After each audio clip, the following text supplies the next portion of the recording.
Iran is a highly complex nation. First, its national identity is intricate. When people think of Iran, many instinctively classify it as an Arab state.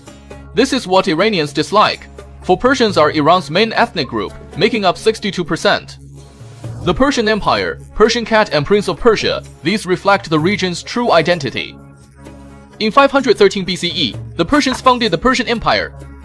But compared to China, today Iran holds just its birthplace, akin to Qinglands in spring and autumn and warring states periods. Mesopotamia, akin to Henan and Shandong, lost.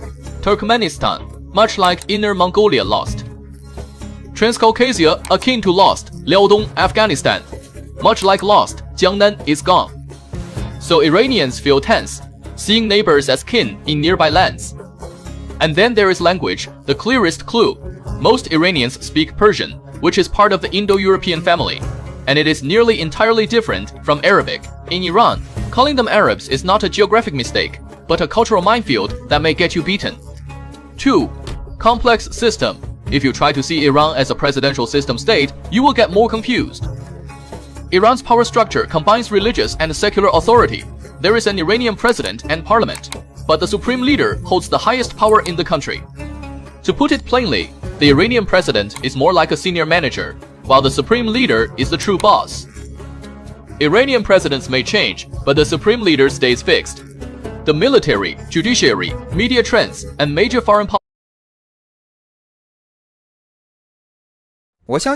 policies, all key national matters, ultimately report to the supreme leader. You will notice a curious phenomenon. At times, the Iranian president sends out relatively mild signals, yet the country's overall foreign stance remains firm.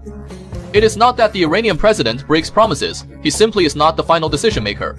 This intricate system stems from the Islamic Revolution of 1979. The sole aim in designing this system back then was to stop the nation from being led astray. The problem is, decades have passed, and Iranian society has changed more youth, a faster world. But Iran's core institutional framework has not evolved with it. This makes Iran in diplomacy seem to be talking, softening, yet suddenly hardening at critical moments. It is not that Iran is fickle, but because it has two distinct voices, making its foreign policy hard to predict. Geopolitics are complex. When it comes to Iran, one key term is security anxiety. None of Iran's neighbors are trouble-free. To the west lies Iraq. Relations are fine now, but in 1980, the Iran-Iraq War raged for 8 long years. This war was nearly a nation annihilation clash for Iran. Hundreds of thousands perished in the homeland, and nearly an entire generation lived under the war's shadow. What was even worse was that Iran realized back then, in its darkest hour, hardly anyone stood truly by its side. This painful memory made Iran cling fiercely to strategic depth. To the east lies Afghanistan, where strife and refugees flow toward Iran.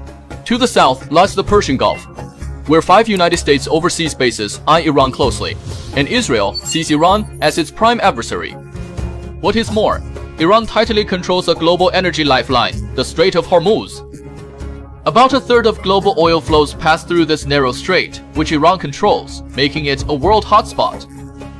Surrounded by foes, with unrest at home, how could Iran not feel anxious? Its complex society is seen as conservative, closed, and rigidly religious by outsiders. Yet real Iran society hides a surge of quiet unrest. Iran is a very young nation, with roughly 41% of its population under the age of 30. These youth, shaped by the internet, are quite open-minded. Think cyberpunk underground music. Metal culture, skateboarding, street art, and more still exist, just in subtler, hidden forms.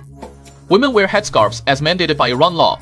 But in daily life, many women wear it just as a token, exposing necks and bangs, more like a fashion accessory than religious garb.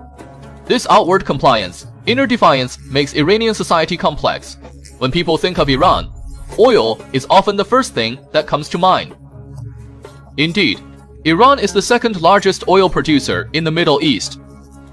But the issue is, Iran is not just a country of oil, it is also a major global source of turquoise and zinc ore, appearing resource-rich. Yet in reality, due to prolonged US sanctions and financial blockades, these resources struggle to improve ordinary citizens' lives. This creates a paradox. Iran is not poor, yet ordinary citizens face tough living conditions. It boasts a legacy of ancient culture, faces strains from modern pressures and sees youth clash with old systems. What will Iran look like in the future? Share your thoughts in comments.